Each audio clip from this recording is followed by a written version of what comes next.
অদ্ভুত এক নেশার জালে আটকে আছেন তিনি। কিন্তু কি সেই নেশা?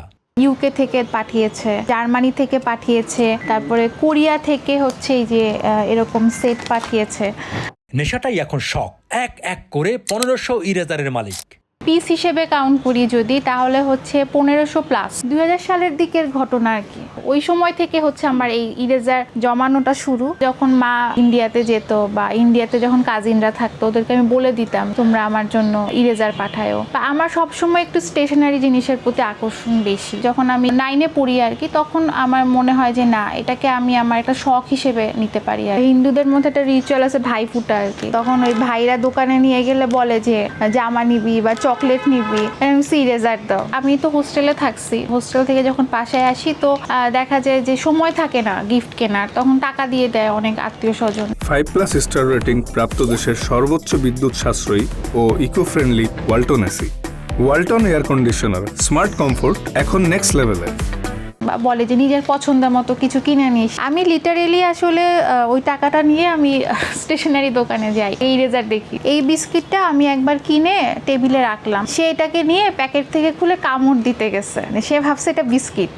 তখন হচ্ছে আমার বড় ভাই বলছে যে না না দাদা, এটা ইরেজার আর কি। ওই দাদা এখন ইউএসএতে থাকে আর কি। তখন হচ্ছে জানে যে আমি ইরেজার কালেক্ট করি আর কি। তখন দাদাও আমাকে এরপরে অনেকবার ইরেজার কিনে দিচ্ছে। দেখা গেছে অনেক জুনিয়র, হয়তো আমার সাথে খুব বেশি ক্লোজ না, ওরা হুট করে একদিন এসে রুমে এসে, দিদি এটা তোমার জন্য নিয়ে আসছি ইরেজার। আপনারা কি দেখছেন, বিয়েতে তো সাধারণত সবাইকে দেখা যায় যে শাড়ি, জুয়েলারি এসব গিফট করে আর কি।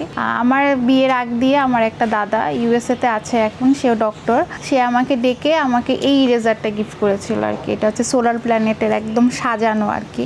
এইটা আমার লাইফের সবচেয়ে বড় সারপ্রাইজ এবং সবচেয়ে অবাক করা ব্যাপার ছিল যে আমার হাজবেন্ড এই একটা বক্সে এই ইরেজারগুলো, এখানে 500 ইরেজার আছে। আমার খুব প্রাউড ফিল হয় এবং আমার খুব ভালো লাগে যে আমার ফ্যামিলির প্রত্যেকটা মানুষ খুব সাপোর্ট করে আমাকে। আর একটা সুন্দর কথা আমি শেয়ার করি, এটা না বললেই না, আমাদের বাসার কাঠের কাজগুলো একজন মিস্ত্রি করে সবসময়। ওনাকে আমি মামা ডাকি সম্পর্কে। উনি আমার বিয়েতে শোকেসটা আর কি বানিয়ে দিয়েছিল ইরেজার রাখার জন্য, এবং সেটা আমাকে সে গিফট হিসেবে দিয়েছে।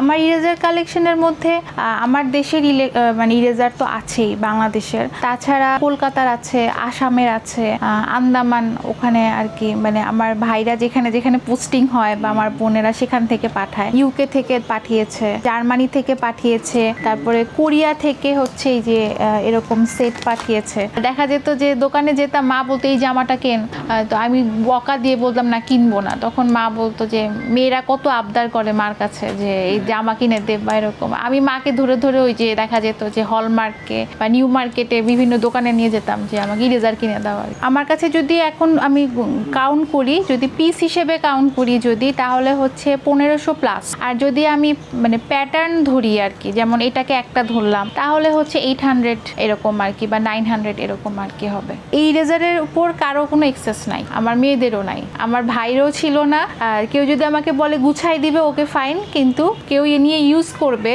এটা হবে না। এবং আমার মেয়েদের ক্ষেত্রেও সেটা একদমই না। এখানে যতগুলো রাবার দেখতেছেন, একটা রাবারও আজ পর্যন্ত এত বছরে আমি একদিনও ব্যবহার করি নাই। সবচেয়ে বড় সারপ্রাইজের ব্যাপার হচ্ছে আমার একবার অনেক রাগ হয়েছিল আমার হাজবেন্ডের সাথে, এবং ভাবি নাই যে আমার শখটাকে আমার পার্টনারও এত ভালোভাবে মানে এত লাইক করবে। বা তাই ভাবছি কি না কি জানি, পরে দেখি যে এগুলোর ভিতরে আমি ওই বাসায় তো কিনতাম, মানে আমার নতুন আরেক বাসায়, মানে আমার শ্বশুর বাড়িতে তো ইরেজার কিনে আমি কি করতাম, ব্যাগের মধ্যে ভরে রেখে দিতাম। তো আমি একদিন হুট করে আলমারি খুলে দেখি যে এই বক্সের ভিতরে হচ্ছে ইরেজারগুলো সাজিয়ে রাখা, যে যাতে নষ্ট না হয়। খুশি হয়ে গেছি আর কি, এবং খুবই সারপ্রাইজড হয়েছি আর কি।